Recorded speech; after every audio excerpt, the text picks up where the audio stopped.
We're going to return to our top story now, the possible arrest of Pakistan's former Prime Minister Imran Khan, which has prompted protests in several cities. Well, from Lahore, let's speak to former Pakistan Prime Minister Imran Khan. Mr. Khan, thank you for your time. Why won't you comply with the arrest warrant and allow the law to take its course?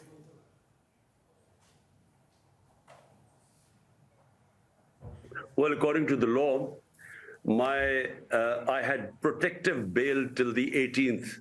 So 4 days earlier, the police arrives with the arrest warrant, which is totally illegal.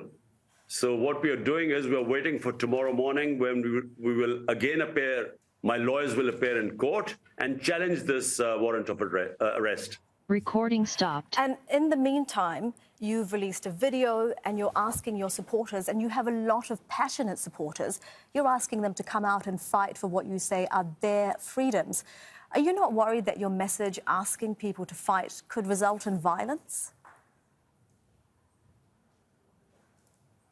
Well, fight for their freedom means fight for their fundamental rights, which means peacefully protesting what you believe, the Constitution and the law of the land, what you gives you the right to protest. Now, all over Europe, you have people, in France, people protesting for pensions, in England, people protesting because of inflation and pay rises. So protest is part of the democratic process. Never in my 26 years of politics have I ever asked my workers ever to be violent. And the arrest warrant, Mr. Khan, that you're facing, it's in relation to a case where the government is accusing you of buying gifts given by foreign dignitaries from the state gift depository, failing to disclose the assets and declarations submitted to the Election Commission. What's your response to this charge that the police are trying to arrest you over?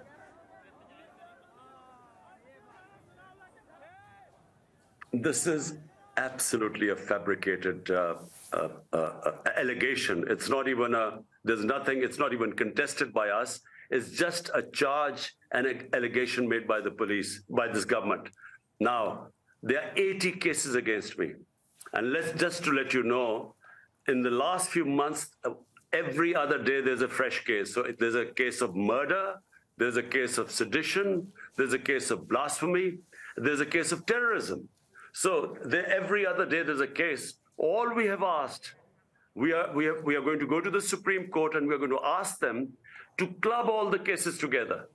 And just like the ex-Prime Minister of India, Nasima Rao, he was given the option that because his life was also under threat, which mine is, there's already been an assassination attempt on me. All we've asked the court is that club all the cases together and hear them in a secure place. At the moment, when I attended my two court appearances, there was no security. And the government itself says that my life is under threat. So therefore, all we have asked is that in a secure place, either they club the cases there or then do it on video conferencing. Like, for instance, the man who shot me, he's in jail. And because they say his life is under threat, he appears in court on virtually, in other words, through video.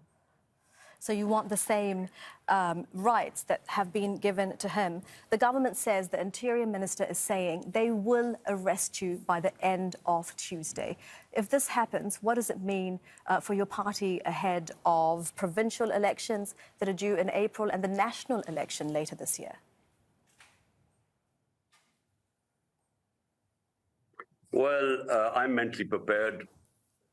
I'm already that they would come and arrest me tonight because there's a huge force outside.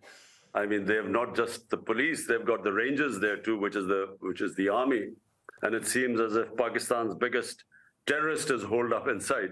So, I think they're determined. The reason why they want to arrest me is not because they're worried about rule of law, because the biggest criminals are right now sitting in government.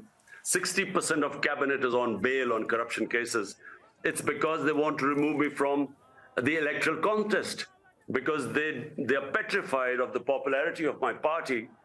It won out of 37 by-elections, it swept 30 elections. So according to all opinion polls, we would sweep this upcoming election. And And that's why they want me removed from the scene. The attempted murder was because of that.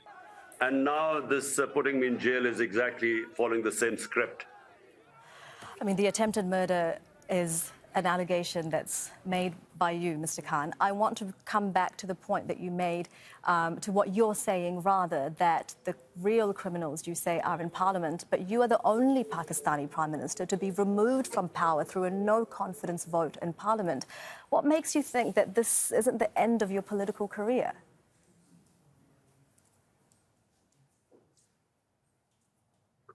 Well, normally when someone is removed from power, it means that they have to be prepared for political wilderness for quite some time.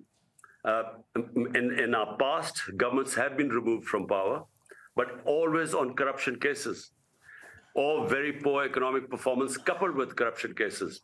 This is the only time a government had a track its performance according to the Economic Survey of Pakistan, which is an annual publication of the country's yearly economic performance. So according to that, the journal that is published every year, we had the best economic performance in the last 17 years, despite 2 years of COVID. So our government was not removed either because of corruption or because of lack of economic performance. It was removed through a conspiracy. And that's why there has been such a public backlash. So never has a government been ousted and the popularity has soared.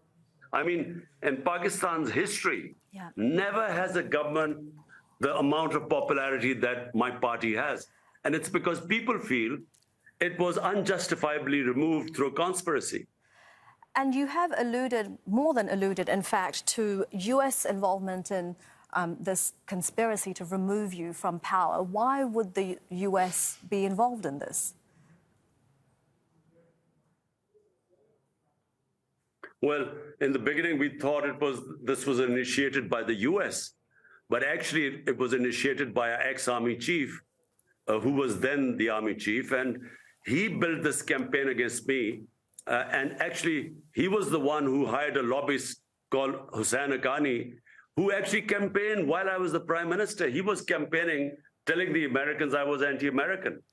And that's when, because of what was fed to them, this letter, the cipher conversation between our ambassador in Washington and Donald Lu, the Undersecretary of State for South Asia, that cipher was initiated then from Washington, which said Imran Khan should be removed from power or there'll be consequences to Pakistan, and through a no-confidence motion. That's how it came about. So yes, the US was involved, but as we discovered later on, not because they thought there was something wrong. All right. They were actually told by our ex-army chief that it was I who was anti-American. So that was what happened.